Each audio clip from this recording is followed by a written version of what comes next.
الحمدللہ الحمدللہ نحمدہ ونستعینہ ونستغفرہ ونؤمن به ونتوکل علیہ ونعوذ باللہ من شرور انفسنا ومن سیئات اعمالنا من یهده اللہ فلا مضل له ومن یضللہ فلا ہادی له ونشهد ان لا الہ الا اللہ وحدہ لا شریک له ونشهد ان سیدنا محمدا عبدہ ورسولہ ارسلہ بالہدى ودین الحق لیظہرہ علی الدین کلہ وکفى باللہ شہیدا خصوصا علی افضلہم وخاتم النبیین محمدین الامین وعلی آلہ وصحبہ اجمعین وصلی اللہ علیہ وسلم تسلیما کثیرا کثیرا اما بعد فاعوذ باللہ من الشیطان الرجیم بسم اللہ الرحمن الرحیم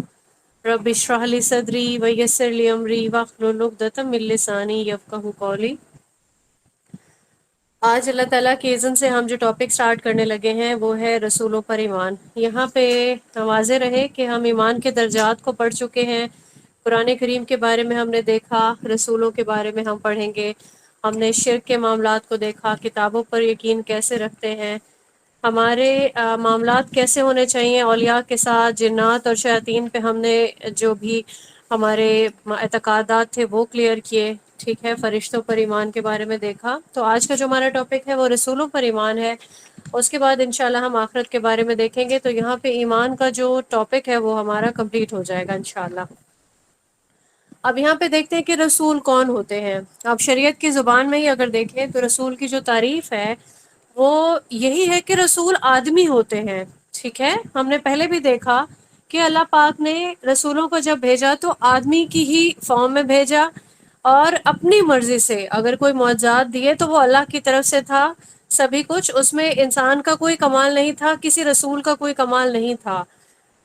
تو اللہ تعالیٰ انہیں وہ دستور عنایت فرماتا ہے جو جس کی وہ تبلیغ کرتے ہیں، اور جو وحی الہی پانے پر پھر ان کو نبی کہا جاتا ہے، اور جیسے ہی تبلیغ کا حکم مل جاتا ہے تو انہیں کیا کہا جاتا ہے؟ رسول۔ یعنی جو بھی تبلیغ کرتا رہا ہے، پورا ہم دیتے ہیں قرآن کریم میں بہت سارا ذکر ملتا ہے، لیکن ہمیں کوئی حد الامکان کوئی تعداد نہیں بتائی گئی کہ اتنے انبیاء آئے، اتنے رسول آئے، اتنے نبی آئے، ٹھیک ہے۔ تو ہمیں کوئی ایسی تعداد مقرر نہیں بتائی گئی، لیکن جن کا تذکرہ موجود ہے ہم ان سب کو جانتے ہیں، اور اچھے سے ہمیں ان کے نام بھی یاد ہیں، ان کی کچھ کی جو قوموں کے ذکر ہیں وہ بھی ہمیں موجود جو کیے گئے ہیں قرآن کریم میں جو درج ہیں وہ بھی ہمیں جو ہے معلوم ہے الحمدللہ۔ تو آدم علیہ السلام کی نسل سے یوں سمجھ لیں کہ تمام وہ مرد جن کے پاس اللہ تعالیٰ وحی کے ذریعے سے اپنا پیغام پہنچاتا ہے، اس کو ہم کہہ سکتے ہیں کہ یہ ایک رسول کی ڈیفینیشن ہے۔ بھی دیکھیں یہ چیز آپ کو کلیئر ہو گئی ہوگی، یعنی اللہ تعالیٰ کی مرضی سے ایک سعادت مند جو انسان ہوگا، ٹھیک ہے، اللہ تعالیٰ کی اذن سے جسے اللہ تعالیٰ وحی کے ذریعے سے اپنا پیغام پہنچائیں گے ان کو رسول کہا جائے گا۔ اب ہم دیکھتے ہیں کہ وحی کیا ہے۔ اگر لغوی اعتبار سے دیکھیں گے تو تیزی کے ساتھ کوئی پوشیدہ اشارہ کرنا جو ہے یہ وحی کہلاتا ہے، یعنی کہ تیزی کے ساتھ اللہ تعالیٰ کی طرف سے کوئی بھی پوشیدہ اشارہ کرنے کو وحی کہا جاتا ہے۔ اور اگر شریعت کی روح سے دیکھتے ہیں تو جو وحی ہے یہ اللہ تعالیٰ کا سچا اور پاکیزہ کلام ہے، اور اس کے وہ سچے احکامات ہیں جو وہ مخصوص طریقے سے اپنے برگزیدہ بندوں میں سے جس کے پاس چاہتا ہے اپنے فرشتے کے ذریعے پہنچا دیتا ہے۔ اب ہم نے یہاں پہ دو میننگز دیکھے ہیں۔ لغوی اعتبار سے دیکھا کہ تیزی کے ساتھ پوشیدہ اشارہ کرنا، یہ کیا کہلاتا ہے؟ وحی۔ اور اگر شریعت کی روح سے دیکھیں گے تو اللہ کا پیغام ہے جو کہ سچا ہے، پاکیزہ کلام ہے، اور اللہ کے وہ سچے احکامات ہیں جو مخصوص طریقے سے اللہ نے پہنچائے۔ کس کے ذریعے سے؟ فرشتوں کے ذریعے سے۔ تو وہی کیا ہے؟ اللہ تعالیٰ کا کلام ہے، ان ادر ورڈز۔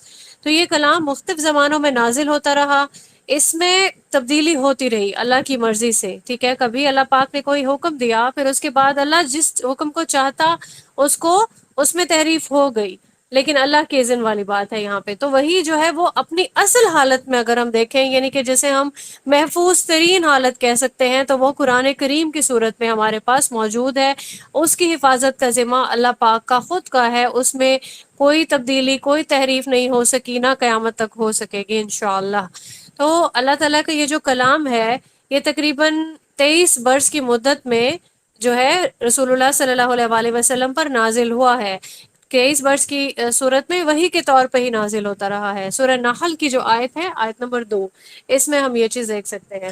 پھر ہم دیکھتے ہیں کہ رسولوں پہ جو ایمان لانا ہے، اس سے کیا مراد ہے. رسولوں پہ ایمان لانے کا کرائٹیریا کیا ہے کہ یہ دل میں پختہ یقین رکھنا کہ اللہ نے ہر امت میں سے کسی نہ کسی کو رسول بنا کر بھیجا ہے. ٹھیک ہے، پچھلی جتنے بھی امتیں ہیں انہی میں سے اللہ نے جس کو چنا اس کو رسول بنا کے وہاں پہ ہدایت کے لیے بھیجا. پھر یہ کہ سارے رسولوں کی جو دعوت تھی وہ بھی ایک ہی تھی. کیا دعوت تھی؟ اس کی بنیاد کیا تھی؟ عقیدہ توحید. سورہ انبیاء کی آیت نمبر 25 ہے، اس میں آپ دیکھیں. اور پھر یہ کہ اللہ تعالیٰ سب جو ہے نا وہ اللہ وحدہ لا شریک کی عبادت کی جو دعوت ہے وہ دیتے رہے، اور سبھی نے روکا کہ غیر اللہ کی جو عبادت ہے وہ نہیں کرنی ہے. کیونکہ شرک جو تھا وہ ہم نے دیکھا کہ حضرت ادریس علیہ السلام کے زمانے میں شرک عام ہونے لگا تھا. تو جتنے بھی رسول آئے انہوں نے شرک سے روکا، غیر اللہ کی عبادت سے سبھی نے روکا. سبھی کی جو بنیادی تعلیم تھی وہ توحید تھی.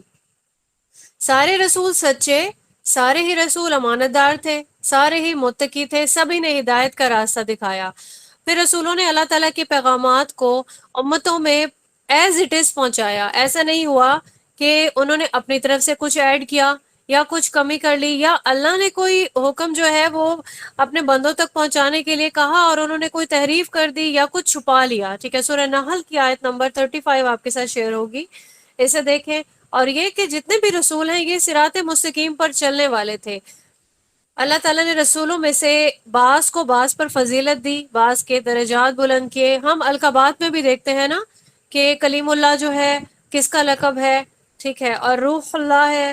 اور اس کے علاوہ بھی ہم دیکھتے رہے یہ جو درجات ہیں ان کی فضیلت یہ اللہ تعالیٰ نے اپنے اذن سے کیا. لیکن یہ ہے کہ تمام جو رسول ہیں ان کا، کیونکہ ان کا جو ہدایت کا طریقہ تھا اور جو عقیدہ تھا کہ ان کی جو دعوت کی جو بنیاد تھی وہ توحید ہی تھی. ٹھیک ہے، تو اس کے بعد ہے کہ تمام جو انبیاء ہیں اور جتنے بھی جو رسول ہیں ان سب پہ ہم نے ایمان لانا ہی لانا ہے. ایسا ہم لوگ نہیں سوچ سکتے ہیں کہ ان کو اللہ نے فضیلت دے دی تو ان کو ہم مان لیتے ہیں، لیکن جو کسی ایک کی اگر فضیلت آپ کے حساب سے کم ہے یا اس کا درجہ بلند ہے تو ہم لوگ ان کو مانتے ہیں اور کسی کو نہیں. ایسا کچھ بھی ہم نہیں کر سکتے ہیں. ہمارا عقیدے کا یہ لازمی جزو ہے کہ اللہ نے جتنے بھی انبیاء، جتنے بھی رسول بھیجے ہیں ہم نے ان پہ ایمان لانا ہے، اور ان کی جو تعلیمات تھیں اس کے بغیر ہمارا عقیدہ مکمل بھی نہیں ہو سکتا ہے.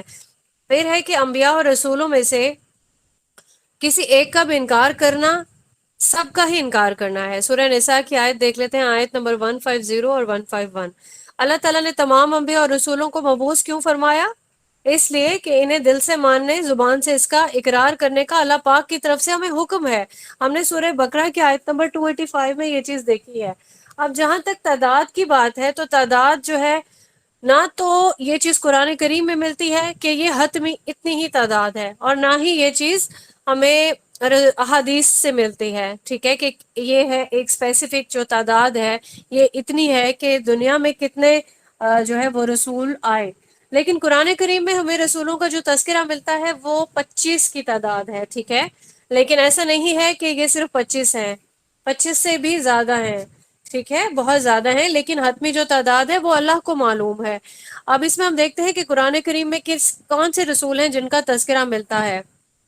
سیدنا آدم علیہ السلام کا ملتا ہے، سیدنا ادریس علیہ السلام کا، سیدنا نوح علیہ السلام کا، سیدنا ہود علیہ السلام کا، سیدنا صالح علیہ السلام کا، سیدنا ابراہیم، سیدنا لوط، سیدنا شعیب علیہ السلام، سیدنا اسماعیل علیہ السلام، سیدنا اسحاق، سیدنا یعقوب، سیدنا یوسف، سیدنا ایوب، سیدنا ذوالکفل، سیدنا یونس علیہ السلام، سیدنا موسیٰ علیہ السلام، سیدنا عزیر علیہ السلام، سیدنا زکریا، سیدنا یحییٰ علیہ السلام، سیدنا الیاس، سیدنا داؤد، سیدنا سلیمان، سیدنا عیسیٰ، سیدنا یسع علیہ السلام، اور سیدنا محمد صلی اللہ علیہ وآلہ وسلم۔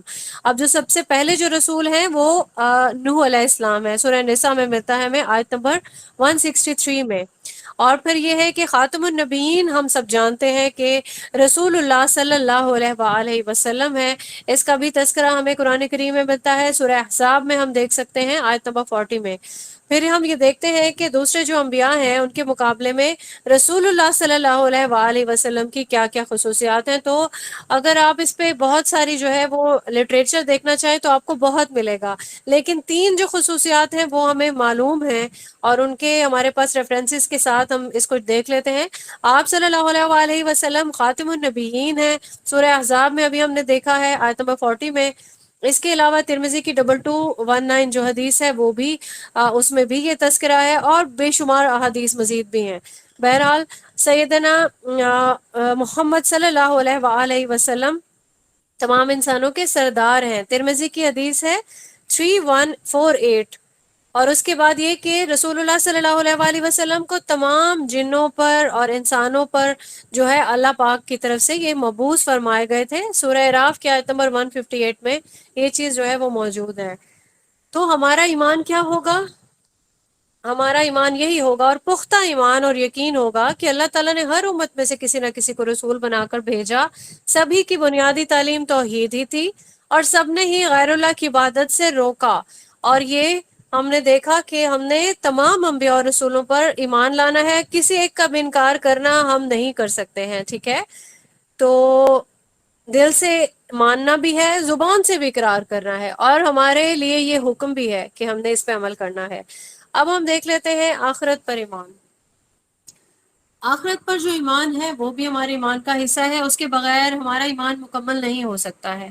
لیکن آخرت کس سے کا جو دن ہے، اس سے ایمان لانے سے مراد کیا ہے؟ ٹھیک ہے، تو اس کو ہم دیکھیں گے آج کے لیکچر میں۔ ہماری جو زندگی ہے اس کا جو آخری دن ہوگا، اور یوں سمجھ لیں کہ وہ آنے والی جو ہماری زندگی ہوگی اس کا یہ پہلا دن ہوگا۔ آنے والی زندگی کون سی ہوگی؟ آخرت کے بعد پھر سے ہم اٹھائے جائیں گے، تو ایک نہ ایک دن اس دنیا کو فنا ہونا ہے، ختم ہو جائے گی یہ زندگی، ہمیشہ کے لیے زندگی نہیں ہے، چاہے وہ کسی کی بھی ہو۔ کوئی کم عمر پا سکتا ہے، کوئی زیادہ عمر پا سکتا ہے اللہ کے اذن سے، ٹھیک ہے؟ تو پوری کائنات ایک دن کیا ہوگی؟ ابھی تو دنیا میں لوگ آ رہے ہیں جا رہے ہیں، اللہ تعالیٰ کا جب اذن ہوگا، قیامت کا جب انعقاد ہوگا تو کیا ہوگا؟ پوری کائنات برباد ہو جائے گی، سب کچھ برباد ہو جائے گا، اس زمین پر کچھ بھی قائم نہیں رہے گا۔ تو عالم آخرت کا جو آنا ہے، obviously یہ آئے گا نا یہ دن۔ تو سورہ یاسین کی آیات میں ہم دیکھ لیتے ہیں، آیت نمبر 78 سے لے کے آیت نمبر 81 تک ہم دیکھتے ہیں کہ یہ حقیقت ہے، عقل کے خلاف بھی نہیں ہے۔ اور دوسرا یہ کہ دنیاوی اعتبار سے بھی اگر ہم دیکھیں کہ کوئی چیز اگر دریافت کی گئی، کوئی چیز اگر ایجاد کی گئی جسے بنایا گیا، تو اسے توڑ کر دوبارہ بھی بنایا جا سکتا ہے۔ اس کے بعد ہم دیکھتے ہیں سورہ روم کی ایک آیت ہے، آیت نمبر 27 کہ اور وہی ہے جو تخلیق کی ابتدا کرتا ہے، پھر وہی اس کا اعادہ کرے گا، اور وہ اس پر آسان ترین ہے۔ کیا مطلب ہے اس کا؟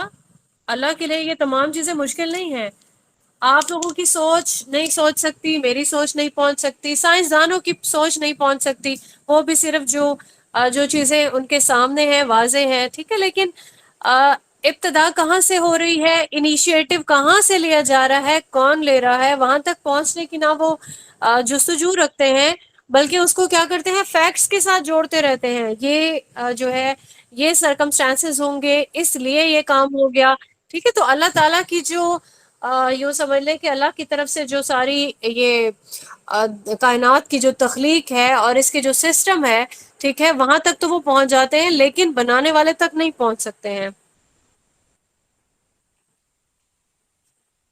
اب یہاں پہ دیکھتے ہیں کہ عالم آخرت کی حکمت یہ ہے کہ دنیا کی جو زندگی ہے انسانوں کے اپنے اختیار میں نہیں ہے، ٹھیک ہے؟ اس اب جو کچھ بھی ہے اس دنیا میں، اب جب آخرت میں جائیں گے تو پورا پورا بدلہ ہمیں دینا ہوگا۔ تو دنیا کیا ہے؟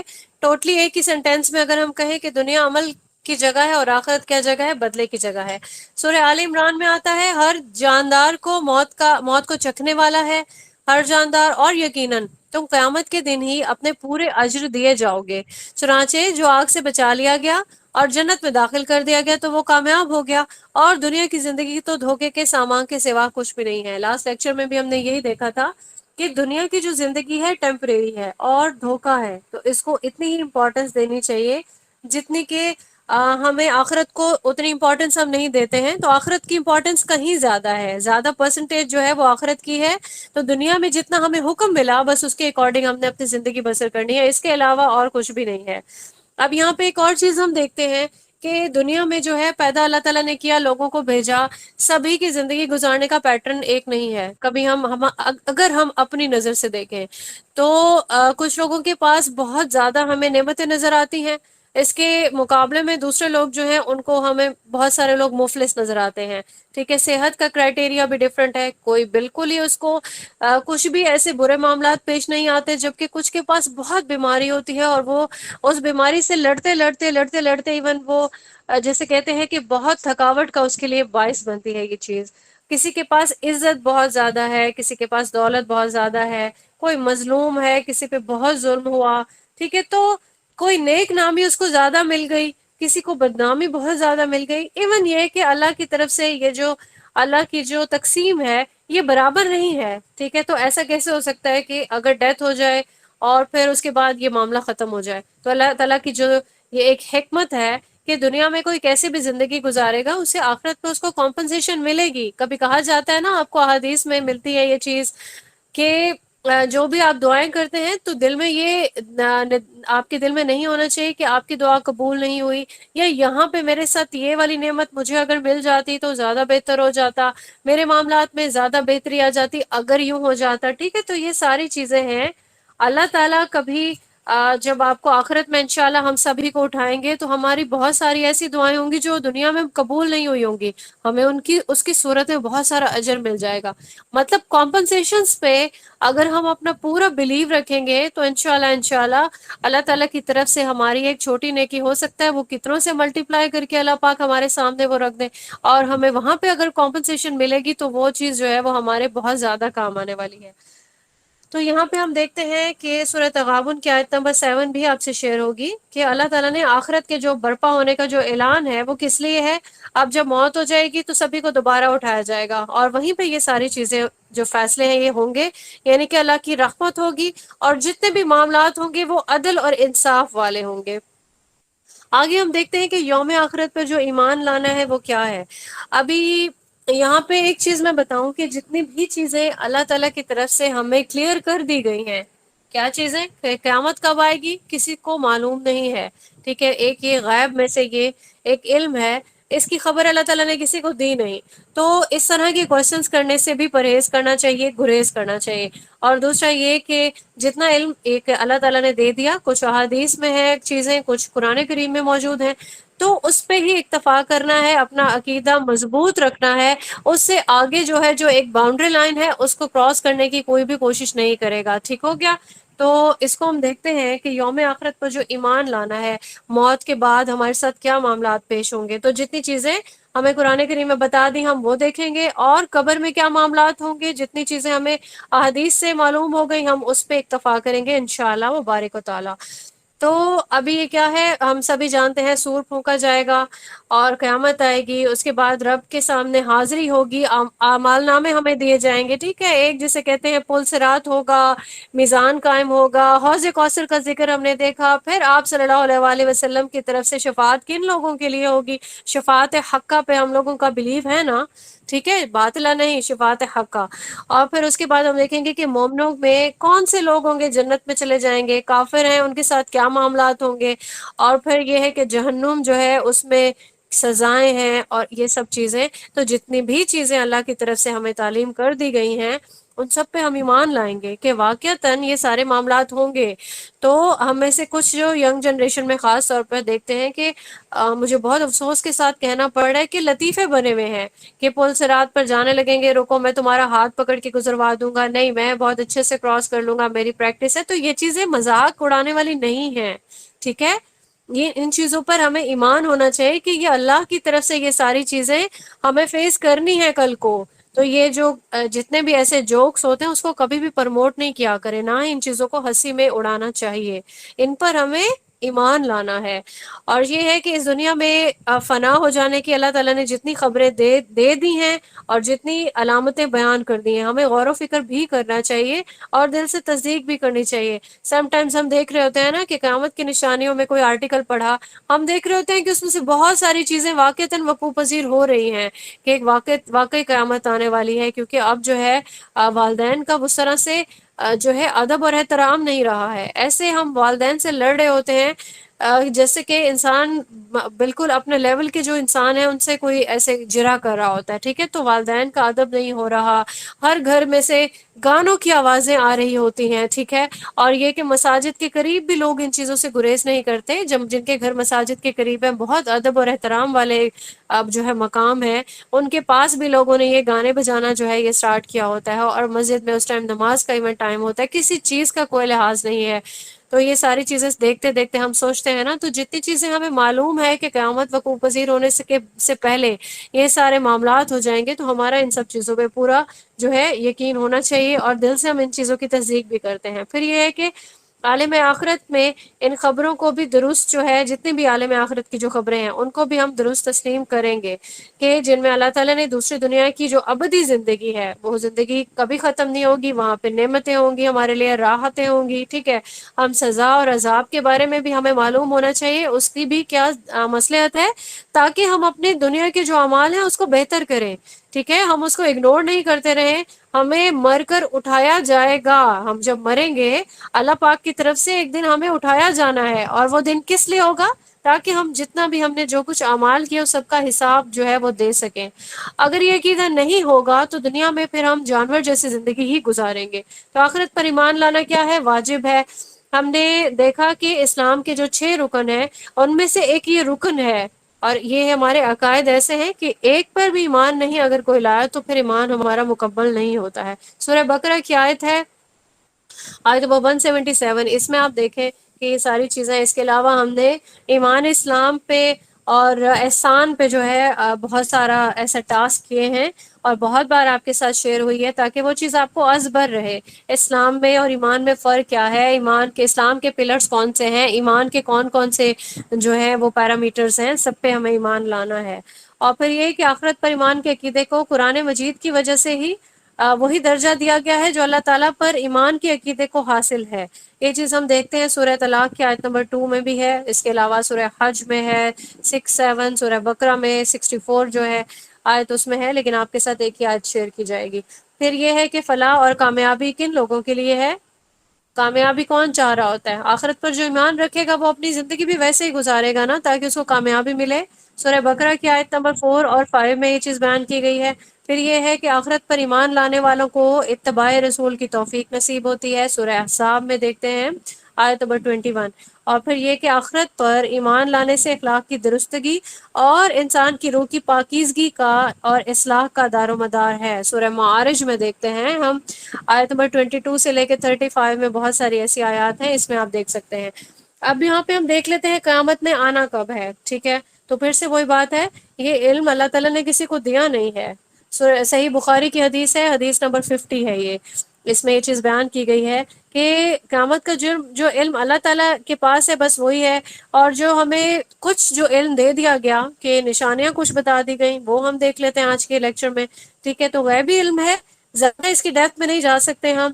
اب بس ہم یہی دیکھیں گے ساری جو چیزیں ہیں دنیا فنا ہو جائے گی، اور یہ بھی کہ کبھی کبھار ہم دیکھتے ہیں کہ جب کوئی چیز فنا ہونے والی ہوتی ہے تو اس سے پہلے کچھ نہ کچھ اپیئر ہوتا ہے، مطلب کچھ ایسی نشانیاں آتی ہیں سامنے کہ بلیو ہونے لگتا ہے کہ واقعتاً یہ چیز ختم ہونے والی ہے۔ اب یہاں پہ کوئی ایک مثال ہم دیکھ لیتے ہیں کہ کوئی کھیت یا کوئی باغ اگر نظر آنے لگتا ہے کہ بس یہ اب ختم ہو جائے گا، تو اس کا جو مرجھانے کا عمل ہے ہم وہیں سے ہم دیکھ لیتے ہیں کہ یہ پیلا ہو رہا ہے، اس کے پتے گر رہے ہیں یا کچھ بھی، یا ختم ہو جائے گا، ٹھیک ہے؟ کبھی کوئی ایسا درخت بھی ہوتا ہے، موضوعاتی طور پر سم ٹائمز ایسا بھی ہو جاتا ہے پورا درخت اجڑ جاتا ہے لیکن ایک آدھ پتا اس پہ جو ہے وہ ہرا ہوتا ہے، ٹھیک ہے؟ تو یہ ساری چیزیں یہ اللہ تعالیٰ کی ہی جو ہے وہ نشانیاں ہیں۔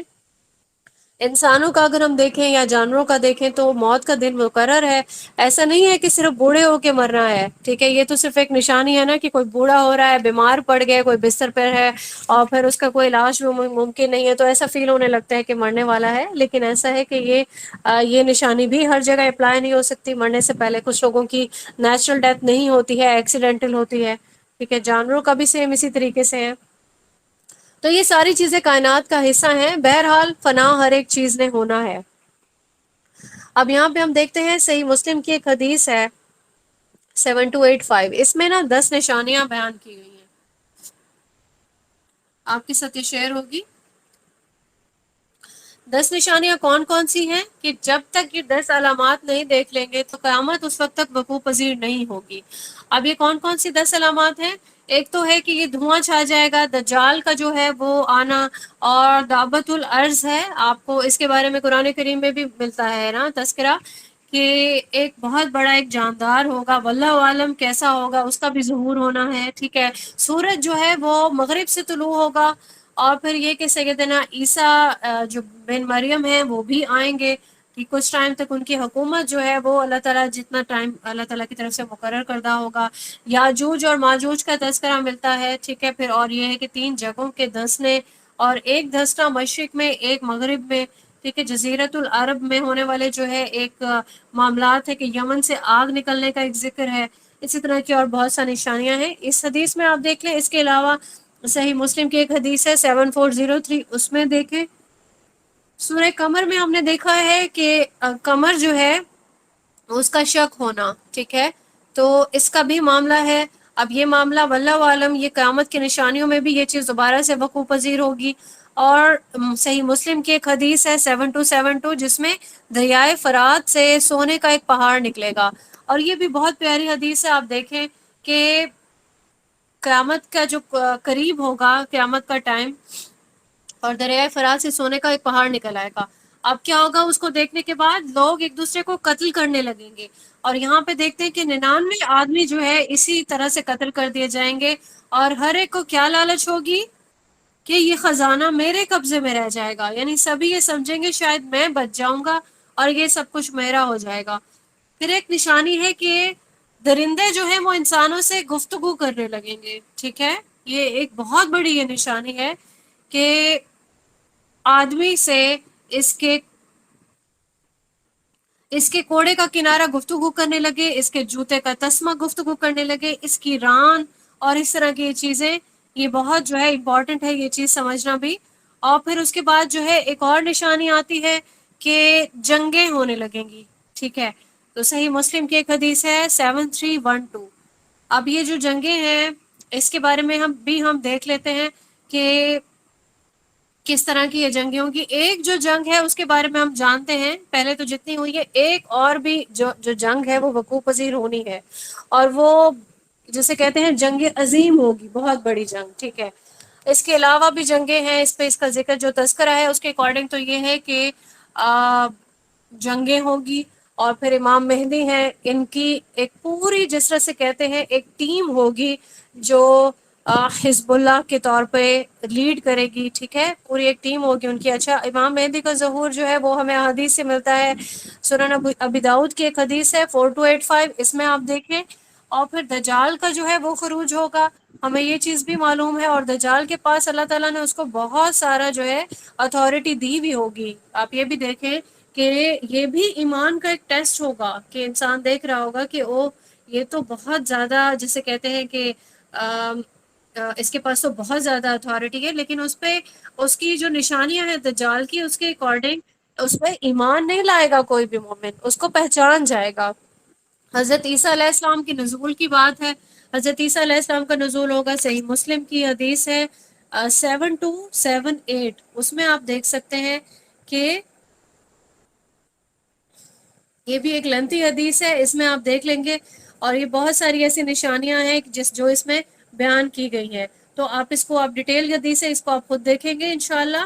اور پھر آپ دیکھیں گے کہ یاجوج ماجوج کی بات ہوئی ہے، پھر سورج کا مغرب سے طلوع ہونا وہ ہم حدیث میں دیکھ چکے ہیں، اور زمین کے جو حصے ہیں مشرق اور مغرب اور خاص طور پر جزیرت العرب کا جو ذکر کیا گیا ہے، ٹھیک ہے، اس کی حدیث بھی آپ سے پہلے شیئر ہوئی ہے 7285، وہ آلریڈی شیئرڈ ہے۔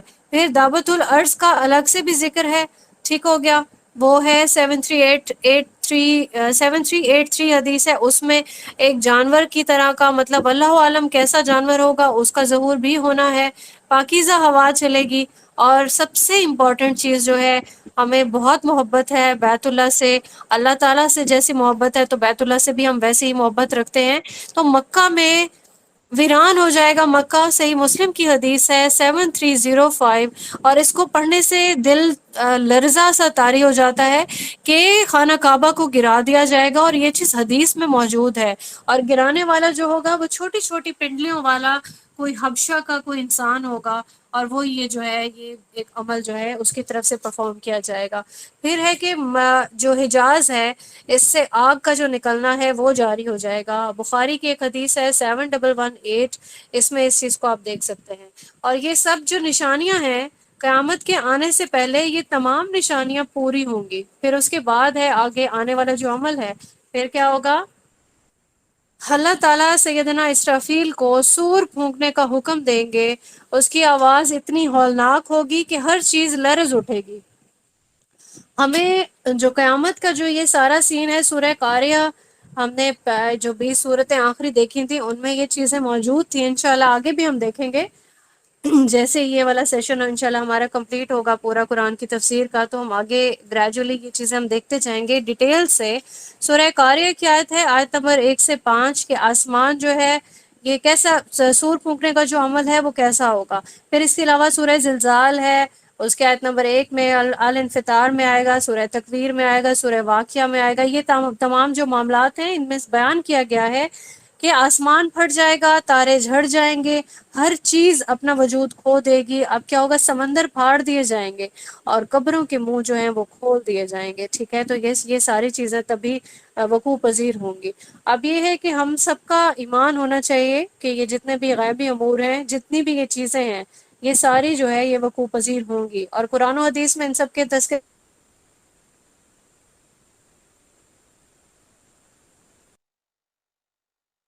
جائیں گی۔ سورہ آل عمران کے آیت نمبر 185 میں بیان کیا گیا ہے، ہر شخص کو موت اللہ کے حکم سے آتی ہے۔ کل ہم اس چیز کا تذکرہ کر رہے تھے کہ مجھے بہت افسوس ہوا ایک انسان کے منہ سے، میں نے خود سنا کہ میرے فلاں بھائی کو اس ڈاکٹر نے مار دیا، مطلب ہمارا ایمان اس قدر کمزور ہے کہ ہم کسی انسان کو، کسی کی جو موت ہے اس کا وہ سمجھتے ہیں، ٹھیک ہے ڈاکٹر علاج کرے گا آپ کا، اپنی طرف سے کوشش کرے گا، لیکن اگر وہ اس کا علاج وہاں پہ ممکن نہیں ہے، اللہ کی طرف سے اس کی موت لکھی ہوئی ہے، تو obviously اس نے مر جانا ہے۔ تو ہمیں موت کا جو حکم ہے وہ اللہ سے آ رہا ہے، اللہ کی طرف سے، کوئی بیماری سے مر جاتا ہے، کوئی قتل ہونے کی وجہ سے مر جاتا ہے، کوئی تندرست بھی ہوتا ہے تو بھی وہ مر جاتا ہے، لیکن موت کا وقت مقرر ہے، اس کو، انسان کو موت آنی ہی آنی ہے، نہ وقت سے پہلے آئے گی نہ ہی اس وقت کے بعد آئے گی۔ سورہ رات کی آیت نمبر 2 آپ سے شیئر ہوگی۔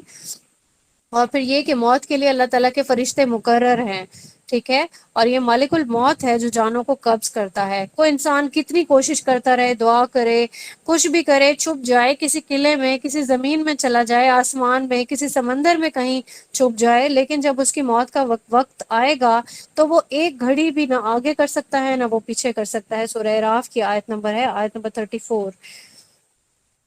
اب یہاں پہ ہم ایک روایت دیکھ لیتے ہیں کہ سیدنا برا بن عازب جو ہیں وہ روایت کرتے ہیں رضی اللہ تعالیٰ عنہ کہ ہم نے رسول اللہ صلی اللہ علیہ وآلہ وسلم کے ساتھ ہم ایک انصاری کے جنازے میں گئے، ہم قبر کے پاس پہنچے تو ابھی لحد تیار نہیں ہوئی تھی، تو رسول اللہ صلی اللہ علیہ وآلہ وسلم بیٹھ گئے اور ہم بھی آپ صلی اللہ علیہ وآلہ وسلم کے گرد بیٹھ گئے، گویا کہ ہمارے سروں پر پرندے ہوں۔ آپ صلی اللہ علیہ وآلہ وسلم کے ہاتھ میں چھڑی تھی، آپ صلی اللہ علیہ وآلہ وسلم اس سے زمین کو رید رہے تھے، آپ صلی اللہ علیہ وآلہ وسلم نے اپنا سر اٹھایا اور فرمایا کہ اللہ تعالیٰ سے عذاب قبر کی امان مانگو۔ آپ صلی اللہ علیہ وآلہ وسلم نے 2 یا 3 بار فرمایا، پھر فرمایا بندہ مومن جب رخصتی اور سفر آخرت پر جانے کے قریب ہوتا ہے تو اس کے پاس آسمان سے روشن چہروں والے فرشتے جن کے چہرے سورج کی طرح روشن ہوتے ہیں آتے ہیں، ان کے پاس جنت کا کفن اور جنت کی حنوت ہوتی ہے، تحت نگاہ وہ بیٹھ جاتے ہیں۔ پھر مالک الموت آ کر ان کے سرہانے بیٹھ جاتا ہے اور کہتا ہے، اے نفس مطمئنہ، اللہ کی مغفرت اور خوشنودی کی طرف نکل چل۔ چنانچہ اس کی روح اس طرح بہہ کر نکل جاتی ہے جیسے مشکیزے کے منہ سے پانی کا قطرہ بہہ جاتا ہے۔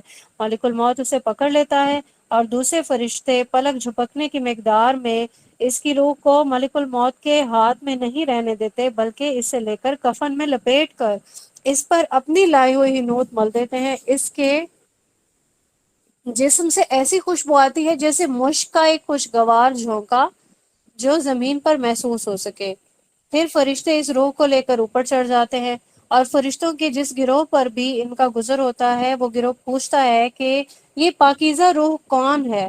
وہ جواب میں اس کا بہترین نام بتاتے ہیں جس سے دنیا میں بھی لوگ اسے پکارتے تھے، حتیٰ کہ وہ اسے لے کر آسمان دنیا تک پہنچ جاتے ہیں اور دروازے کھلواتے ہیں۔ جب دروازہ کھلتا ہے تو ہر آسمان کے فرشتے اس کی مشایعت کرتے ہیں اور اگلے آسمان تک اسے چھوڑ آتے ہیں، اور اس طرح سے وہ 7ویں آسمان تک پہنچ جاتے ہیں۔ اور اللہ تعالیٰ فرماتا ہے کہ میرے بندے کا نامہ اعمال علیین میں لکھ دیں اور اسے واپس زمین پر لے جاؤ، کیونکہ میں نے اپنے بندوں کو زمین کی مٹی سے ہی پیدا کیا، اسی میں انہیں لوٹاؤں گا اور اسی سے دوبارہ نکالوں گا۔ چنانچہ اس کی روح زمین میں واپس لوٹا دی جاتی ہے۔ پھر اس کے پاس 2 فرشتے آتے ہیں، وہ اسے بٹھا کر پوچھتے ہیں، تیرا رب کون ہے؟ وہ جواب دیتا ہے، میرا رب اللہ تعالیٰ ہے۔ پھر وہ اسے پوچھتے ہیں، تیرا دین کیا ہے؟ وہ جواب دیتا ہے، میرا دین اسلام ہے۔ پھر پوچھتے ہیں، یہ شخص کون ہے جو تمہاری طرف بھیجا گیا تھا؟ وہ جواب دیتا ہے کہ وہ اللہ تعالیٰ کے پیغمبر صلی اللہ علیہ وآلہ وسلم ہے۔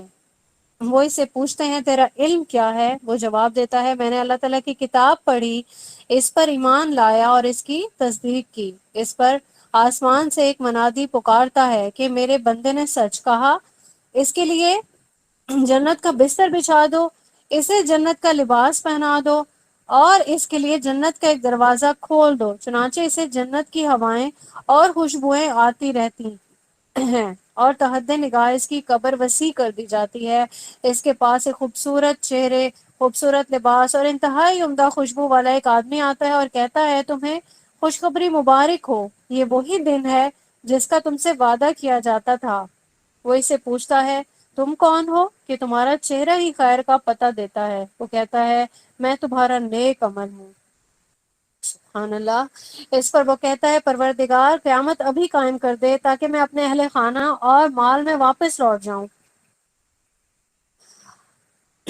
ایسی موت کی ہر مومن جو ہے وہ خواہش کرتا ہے، اور اللہ تعالیٰ ہم سبھی کو ایسی ہی موت جو ہے وہ نصیب فرمائے کہ جس میں اللہ تعالیٰ کی طرف سے ہمیں اتنی بڑی خوشخبری دی جائے کہ ہمیں جنت کی خوشبوئیں مل رہی ہیں، خوشبوئیں جو ہیں وہ قبر کشادہ کر دی جا رہی ہے، اور یہ کہ جو نیک عمل ہے وہ کس قدر خوبصورت جو ہے انسان کے پاس آ کے پیش کیا جائے گا۔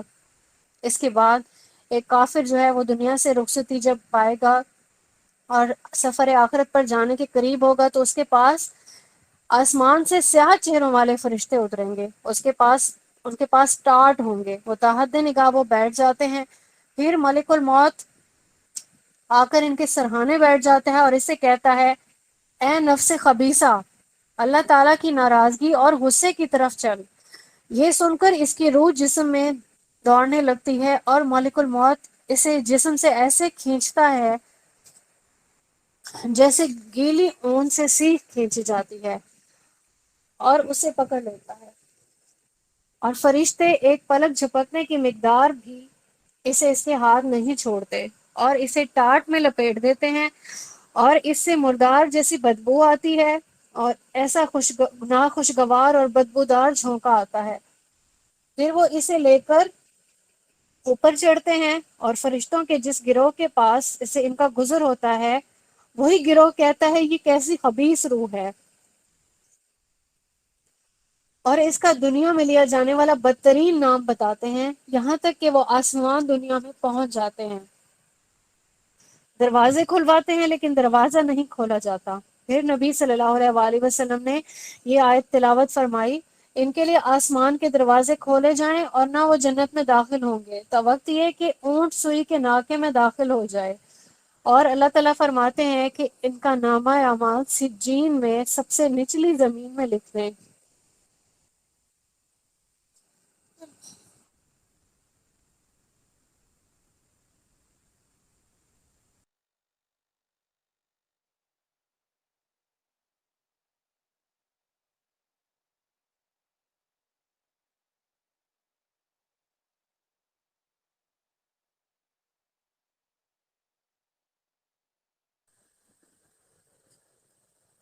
چنانچہ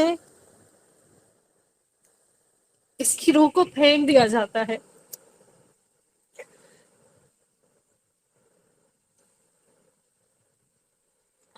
یہ آیت تلاوت فرمائی کہ جو اللہ تعالیٰ کے ساتھ شرک کرتا ہے وہ ایسے ہے جیسے آسمان سے گر پڑا، پھر اسے پرندے اچک لیں یا ہوا اسے دور دراز کی جگہ میں لے جائے اور ڈال دے، پھر اس کی روح جسم میں ڈال دی جاتی ہے اور اس کے پاس دو فرشتے آ کے اسے بٹھاتے ہیں اور پوچھتے ہیں تیرا رب کون ہے؟ وہ جواب دیتا ہے ہائے افسوس، مجھے کچھ پتہ نہیں۔ وہ اس سے پوچھتے ہیں تیرا دین کیا ہے؟ پھر وہ یہی جواب دیتا ہے۔ وہ پوچھتے ہیں وہ کون شخص تھا جو تمہاری طرف بھیجا گیا؟ پھر وہ یہی جواب دیتا ہے۔ آسمان سے ایک منادی پکارتا ہے کہ یہ جھوٹ بولتا ہے، اس کے لیے آگ کا بستر بچھا دو اور جہنم کا ایک دروازہ کھول دو۔ چنانچہ وہاں کی گرمی اور لو اسے پہنچنے لگتی ہے اور اس پر قبر تنگ ہو جاتی ہے، یہاں تک کہ اس کی پسلیاں ایک دوسرے میں گھس جاتی ہیں۔ پھر اس کے پاس ایک بدصورت آدمی گندے کپڑے پہن کر آتا ہے جس سے بدبو آ رہی ہوتی ہے، اور وہ اس سے کہتا ہے تجھے خوشخبری مبارک ہو، یہ وہی دن ہے جس کا تجھ سے وعدہ کیا جاتا ہے۔ وہ پوچھتا ہے کہ تو کون ہے؟ تیرے چہرے سے ہی شر کی خبر معلوم ہوتی ہے۔ وہ جواب دیتا ہے میں تیرا گندا عمل ہوں۔ وہ کہتا ہے اے میرے رب قیامت قائم نہ کرنا۔ یہ جو تمام حصہ ہے یہ مسند احمد کا قیامت کے بیان سے لیا گیا ہے، اور یہ جو احادیث کے جتنے بھی یہ پیچز ہیں یہ وہاں پہ موجود ہیں، آپ میں سے جو بھی چاہے وہ اسے دیکھ سکتا ہے۔ وآخر الدعوانا ان الحمد للہ رب العالمین۔